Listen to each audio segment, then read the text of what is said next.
into two sections. The service interface definition describes the general web service interface structure. This contains all the operations supported by the services, all the operation parameters and abstract data type. The service implementation part binds the abstract interface to the concerned network address to the concrete network address to the specific protocol and data structure. So दो चीजें इसमें बताई है कि हम जो करते हैं गजल को मैंने पहले भी बताया था, जिसमें एक में हमने बताया था कि एक में डिस्क्रिप्शन आ जाती है. अब डिस्क्रिप्शन में हमारे पास उसने क्या बताया that we have three or two part. One is your data type, abstract data type, ठीक है, parameter and what are the service that particular visual provide. तो ये तीन चीजें किसमें आती हैं? डिस्क्रिप्शन में आती हैं. ठीक है. उसके बाद सर्विस इम्प्लीमेंटेशन में क्या आता है? सर्विस इम्प्लीमेंटेशन मतलब हमने अभी तक यही पढ़ा था कि फंक्शनैलिटी विजुअल डॉक्यूमेंट होता है, उसमें फंक्शनैलिटी होती है, उसमें सारी चीजें हमने एक ही पढ़ी. It is just description about the web services. But now we divide और we just go deep into the visual, so it can contain two section. One is your interface, service interface, and the second one is your service implementation. So mind it कि कई बार ऐसे question भी आ जाता है कि visual section के कितने visual documents के कितने सेक्शन है. सो बोथ और मे बी अ सिंगल, तो वहां पे उस तरीके से भी क्वेश्चन आ सकते हैं. ठीक है. And next is the service implementation part mind abstract interface. ठीक है. तो मतलब ये क्या करता है, ये जो हम बाइंडिंग करते हैं या मतलब आपके यूडीडीआई में स्ट्रक्चर बाइंडिंग करते हैं या फिर उसको ओवर द नेटवर्क जब हम पास करते हैं, हम जब मेथड इन्वोकेशन करते हैं, तो उस केस में क्या होता है? In that case it will bind the data and put it on the network. ठीक है. किस रूट के थ्रू जाएगा वो सारा कुछ इम्प्लीमेंटेशन के अंदर हम डालते हैं. A web services client may bind to such an implementation and invoke the service in question. This enables each part to be defined separately and independently and reused by other parts. तो ये आपको पहले भी पता होगा कि separate part क्या मतलब है. जो मैंने आपको एक सर्विस बना के दी थी या फिर स्कीमा बना के दी थी through our Java file, in which we have each element a different definition. Like a student has three column, or you can say three attribute. One is your UID, second is your student name, third is your subject 1, subject and subject 2. ठीक है.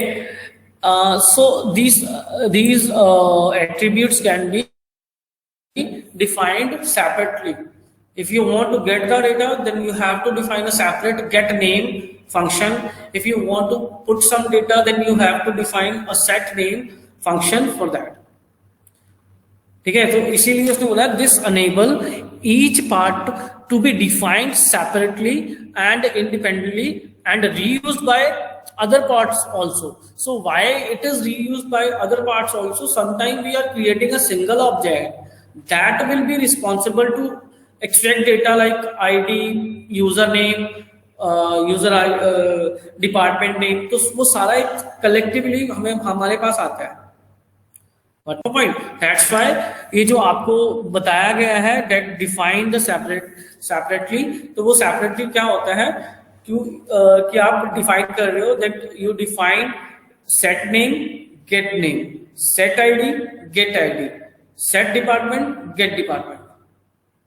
So each and every function has their own definition in which you return something, or sometime you are getting something from, or you are putting something within the function, or you can say the runtime value or a dynamic value within the function.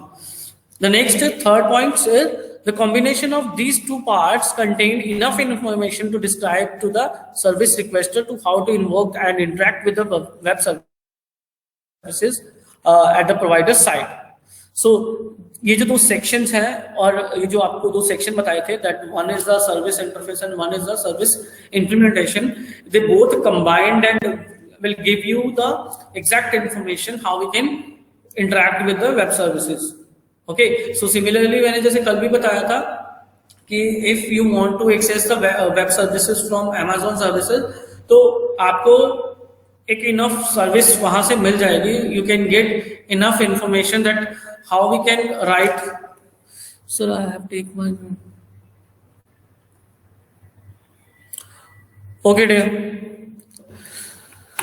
So using WSDL, a requester can locate a web services and invoke any of publicity available operation. So UDDI मैंने पहले भी बताया है कि is a registry or a repository in which you are getting this WSDL document. So sometime you get this WSDL document from the your system concern, और you can say system concern हो गया, या फिर आप क्या बोल सकते हो कि एक फ्रेंडशिप लेवल पे आप डायरेक्टली एक्सचेंज कर सकते हो. But in case you have two professional organization, then it can be you can say the consensus will be signed from the both organization using the UDDI. ठीक है. यहाँ पे जब आप सर्विसेज को यूज करना चाहते हो तो उस केस में you are looking for that particular WSDL from the UDDI. तो वो UDDI से पहले सर्च करेगा, फिर उसके डिस्क्रिप्शन देखेगा, what are the parameter that you need to pass, then you will get the service. Similarly if you want to get transport services from CU, तो आपको क्या करना है? आपको एक रूट पकड़ना है, एक मेल ड्रॉप करनी है, आपको ट्रांसपोर्ट डिपार्टमेंट को फीस डिपॉजिट करनी है. So these are some parameter that we use for what, that we use for the you know for getting the transport service. कि आपको फीस कितनी पे करनी है वो बताया होगा. ठीक है. कहाँ पे करनी है, उसका ऑफिस कहाँ है, सेकेंड पैरामीटर हो गया service. So each and everything will be documented within a single document. There are some instruction within a single document that you have to follow these instruction, that then you can get this particular services. Got my point? Is it clear to everyone? Do acknowledge in the chat.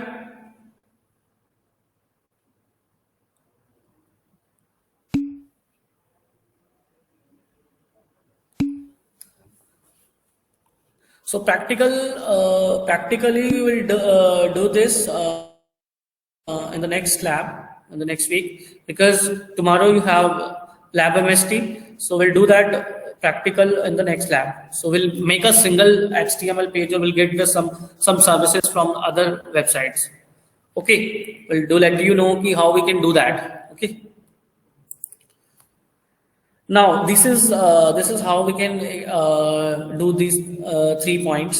The one is abstract interface. ठीक है. Definition आ गई उसकी. Then we have a data type definition, then message, operation parameters, operation abstract, description of services, action, port type, set of operation definition. ठीक है. Then implementation में क्या आ गया? Operation binding, जो हम लुकअप फंक्शन यूज करते थे, रीबाइंड फंक्शन यूज करते थे, that is concern with the second point. ठीक है.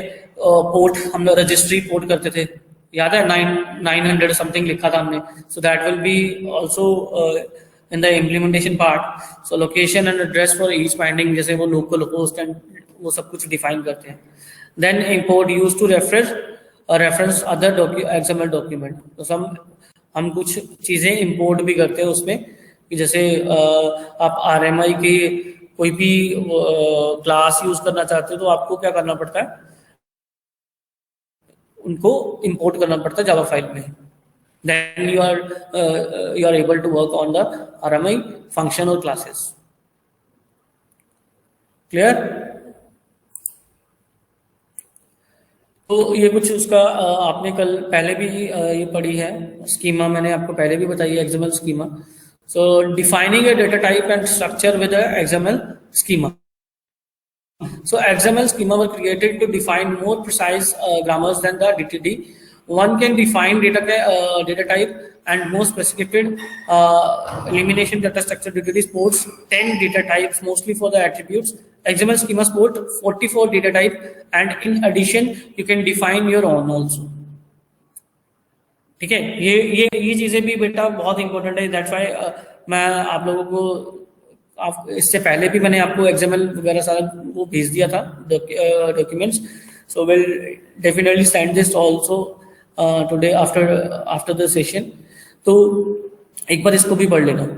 ठीक है, ये छोटे छोटे क्वेश्चन इसी मैंने पहले भी बोला था कि आपकी स्लाइड्स में या आपके जो डॉक्यूमेंट जो आपको मैं नोट्स वगैरह प्रोवाइड करता हूँ उसी में से होते हैं. बट जिन्होंने पढ़ लिया होता है यहाँ से उनके मार्क्स अच्छे आ जाते हैं. अदरवाइज बाकी फिर कहते हैं कि हमने तो नेट से देखा था कुछ भी. तो वहां पे भी कई बार ऐसा होता है कि नेट से क्वेश्चन नहीं मिलते. Mind the structure and the name space of an XSD file.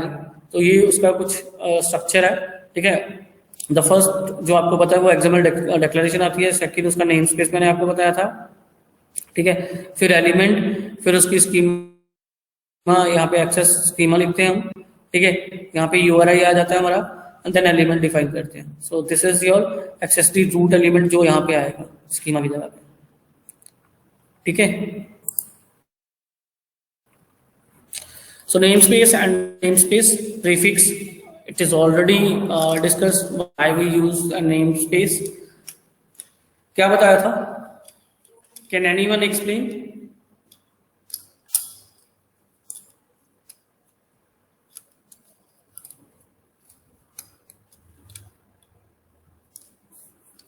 Why we use namespace?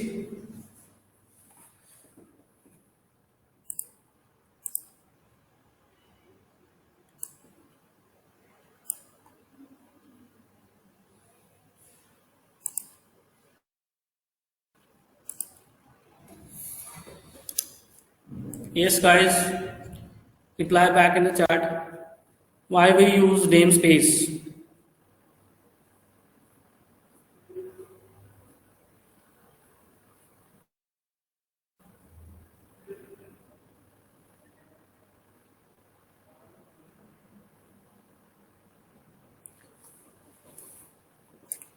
क्या हो गया पूरी क्लास को? दीक्षित, केतन, अमित, दिवांशु, अक्षय, वंशी, वंशज, वेदांत, Swapnil, Sukhmeet, Shivam. I already told you that if someone respond in the class, he or she might be in the fame. ठीक है, मुझे अगर कोई रिप्लाई नहीं करता मुझे कैसे पता चलेगा कि वो बच्चा कैसे पढ़ने में कैसा है कैसा नहीं है. ऑनलाइन क्लासेस का यही नुकसान भी है और यही फायदा भी है. How we recognise that someone is perfect और not? When you answer it. Physically नहीं बैठे ना, फिजिकली में हम देख लेते हैं कि वहां पे क्लासेस में कौन परफॉर्म कर रहा है कैसे नहीं कर रहा है. ठीक है, बहुत सारी चीजें ऐसी भी हैं कि हमें जजमेंट ऐसे भी हो रही है कि क्वेश्चन को आप ऑनलाइन सर्च करके भी कर सकते हो और ऑलमोस्ट कॉपी पेस्ट ही हो रहा है. तो माइंड दीज थिंग्स. क्लास में जितना रिस्पॉन्स करते हो उससे भी जजमेंट होती है कि कौन कितने पानी में है.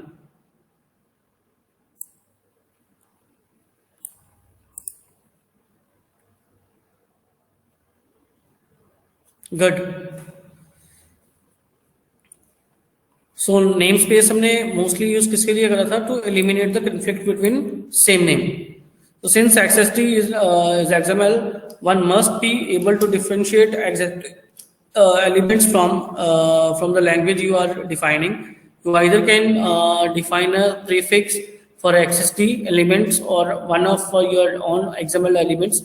तो ये हमने पहले भी करे हुए हैं सोल्यूशन. ठीक है, so we define access prefix for the XSD namespace. Doesn't matter what prefix we use.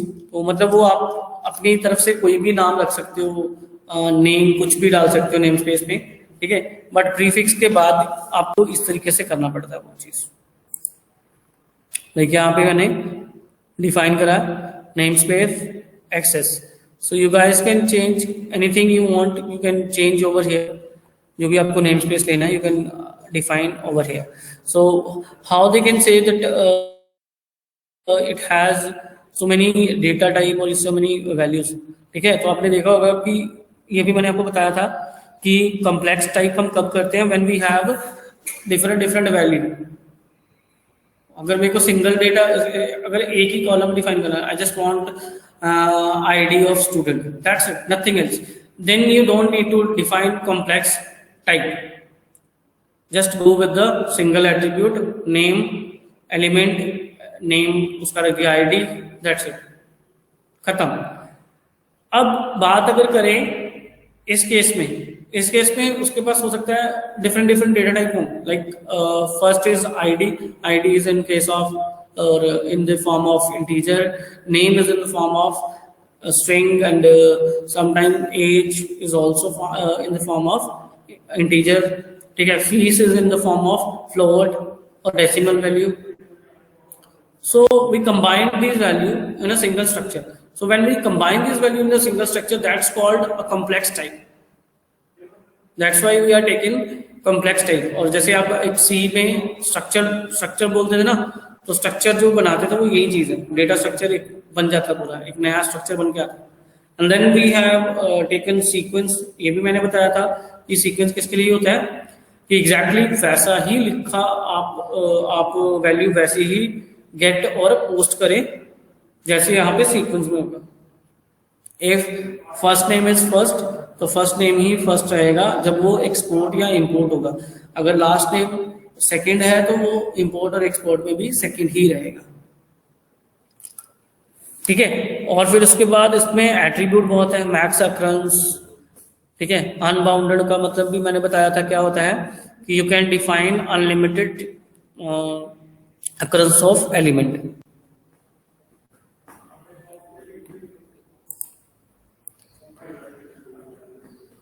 Clear है सबको?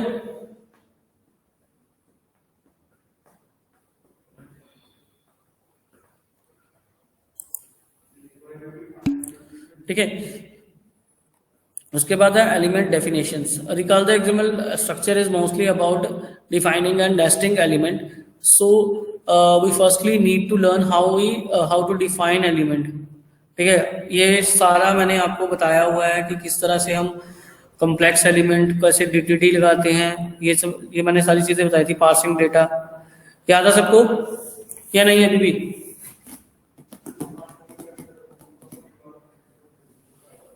Yes guys, is this clear to everyone or not? बेटा कल मैं ये टेस्ट करने वाला हूँ और कल के जो प्रैक्टिकल हैं वो बेस्ड ऑन इसी चीज के हैं. एक तरह से आपका रिवाइज भी हो रहा है और कल की तैयारी भी हो रही है.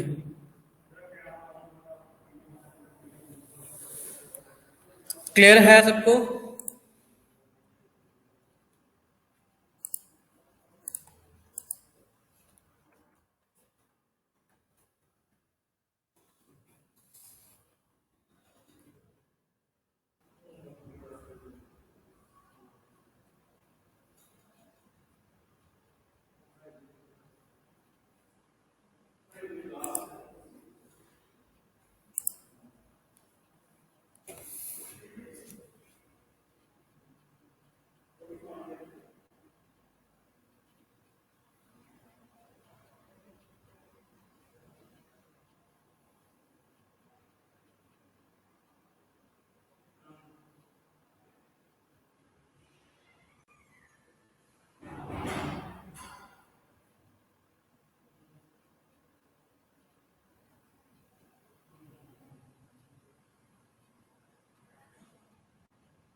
केतन, अभिषेक, अभिषेक Goyal, Abhishek Singh, other text type.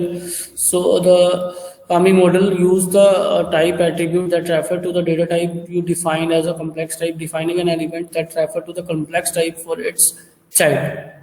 ठीक है, तो complex type हम कब define करते हैं? जब मैंने आपको बताया कि we have some other data structure rather than the standard data structure.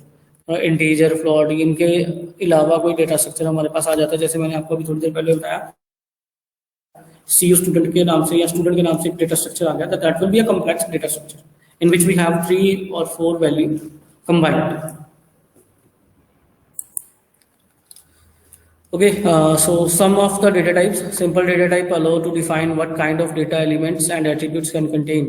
So string, confirm this is electric, a text string, ठीक है, base 64 binary, base code encoded binary, ठीक है, हेक्सा बाइनरी, हेक्साडेसिमल कोड, ठीक है. Integer में आ जाता है आपका माइनस से प्लस तक, पॉजिटिव इंटीजर में सिर्फ प्लस वाले आएंगे, नेगेटिव. अब यही चीज बताइए कि उसमें पहले बताया था 44 भी हैं, तो 44 में अब इतने सारे हैं कि आप उनको देखोगे, क्योंकि अगर हम सिंपल डेटा टाइप में बात करें तो दैट इज ओनली इंटीजर, कि आप इंटीजर लेके चलते हो. बट यहाँ पे क्या है, इंटीजर, पॉजिटिव, नेगेटिव, 3 टाइप निकल के और आ जाती है. नॉन नेगेटिव इंटीजर भी आ जाता है, उसको भी टाइप में लेके चलते हैं. तो आप यहाँ पे नोट डाउन कर सकते हो, ये टेबल में सब कुछ है. सो लॉन्ग में भी आ गया, डेसिमल आ गया, फ्लोट आ गया, बुलियन आ गया, ठीक है. सो उसके बाद उसने वो तरीका बताया, ठीक है. So below shows a simple XST type where the person element must include a name element, can include 0, 1 or many email elements, ठीक है. मिनिमम अक्रंस उसने बताया थी 0 होनी चाहिए, मैक्सिमम अनबाउंडेड, मतलब कि 0 भी हो सकती है और ज्यादा भी हो सकती है. सो this is kind of what, this is kind of plus, sorry, this is kind of plus and star. बताया था मैंने ना कि स्टार का पर्पस क्या रहता है, दिस इज यूज फॉर 0 और मोर देन 0, बट प्लस का साइन क्या कहता है, एटलीस्ट 1 और मोर देन 1. इस केस में क्या करते हो आप, कुछ भी ना लो तब भी चलेगा, और एक से ज्यादा भी ले लेते तो तब भी चलेगा. इसमें क्या है कि एटलीस्ट एक तो होना चाहिए, उससे ज्यादा भी हो सकते हैं, इसमें कोई भी नहीं हो तब भी चलेगा. स्टार और प्लस का साइन जो काम करता है. It is also used in your your regular expression. Got it? Is it clear?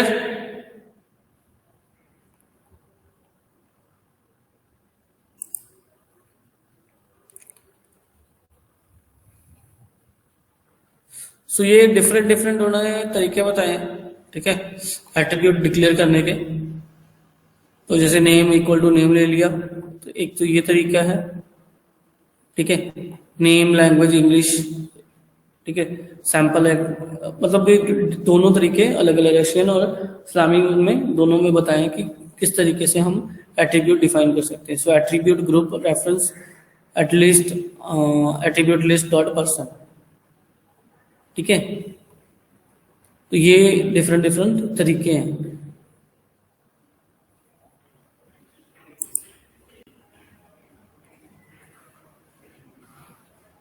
एक एग्जांपल दी है, you guys can read this example. Okay, the next is as discussed already, WSDL is an XML based document file, basically tells the client application what the web services does. It defines endpoint, all operation, request structure and response structure. The WSDL interface document defines the message format of for operation and message defined by a port type.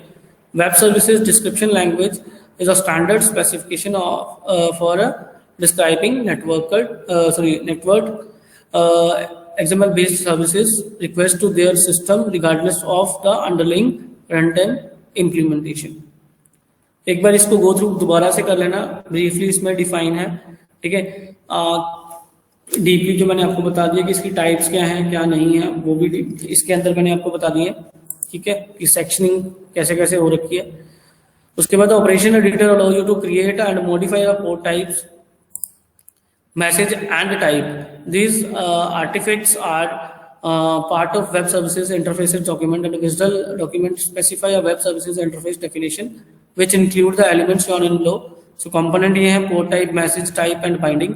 Operation signature, parameter definition message में आ गया, complex type definition में type में आ गया, ठीक है, transport protocol and preload format. तो binding में हमारे पास protocol आ जाते हैं, और ये हम बताते हैं कि जैसे हम सोप यूज करते हैं या फिर रेस्ट यूज करते हैं, तो वो उस केस में आ जाता है कि बाइंडिंग हम किसके थ्रू कर रहे हैं, ठीक है। मैंने आपको बताया था वैसे मोस्टली जो एक्सएमएल डॉक्यूमेंट्स है वो किसको सपोर्ट करता है, मोस्टली वो सोप के साथ ही काम करता है, ठीक है। और रेस्ट क्या है, soap Jason text simple text format के साथ भी काम कर जाता है, बट जो सोप है वो हमेशा फोकस रखता है किस पे, एक्सएमएल डॉक्यूमेंट्स पे।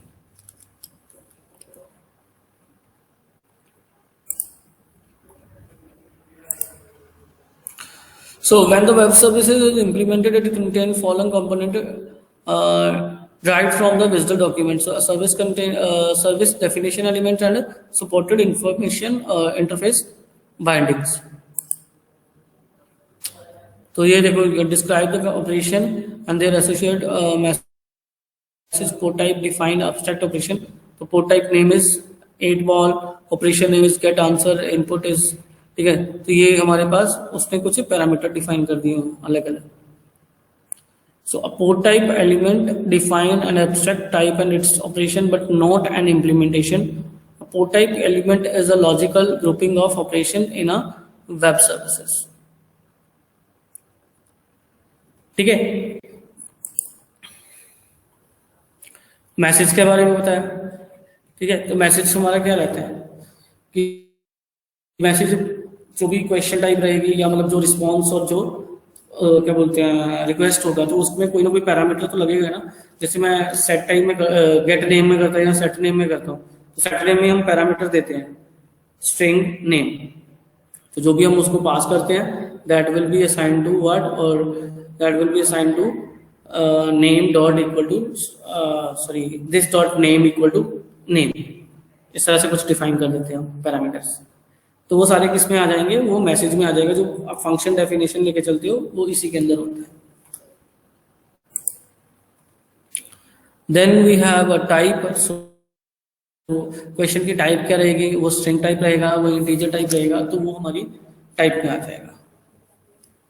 क्लियर, मतलब हर चीज की एग्जांपल आपको साथ साथ में दी हुई है कि टाइप कैसे काम करता है, कॉम्प्लेक्स टाइप कैसे काम करता है, ठीक है। ये जो प्रैक्टिकल है इसका मैं आपको लैब में करवाऊंगा, नेक्स्ट लैब में करवा दूंगा, थोड़ा लेंथी प्रैक्टिकल है, ठीक है। तो below screenshot shows the different component which we discussed above the related to visual। तो डेफिनेशन करी हमने, पोर्ट टाइप क्या है, operation input output, operation input output bindings में आता है, सर्विस, फिर पोर्ट में मैसेज, मैसेज में टाइप, सिंपल टाइप और कॉम्प्लेक्स टाइप आ जाते हैं हमारे एलिमेंट में। ये सारी चीजें हमने इससे रिलेटेड डिस्कस करी हैं, विजुअल से रिलेटेड।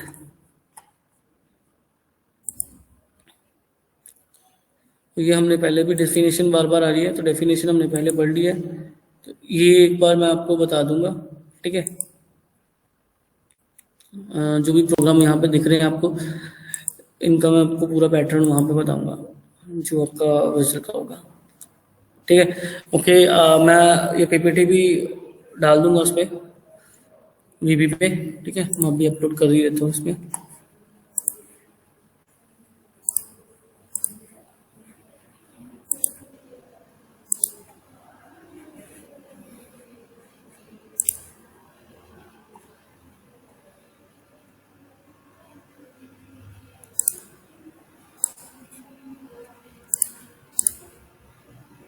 मैंने 5th पीपीटी भी अपलोड कर दिया, you guys can check. Okay, that's for today.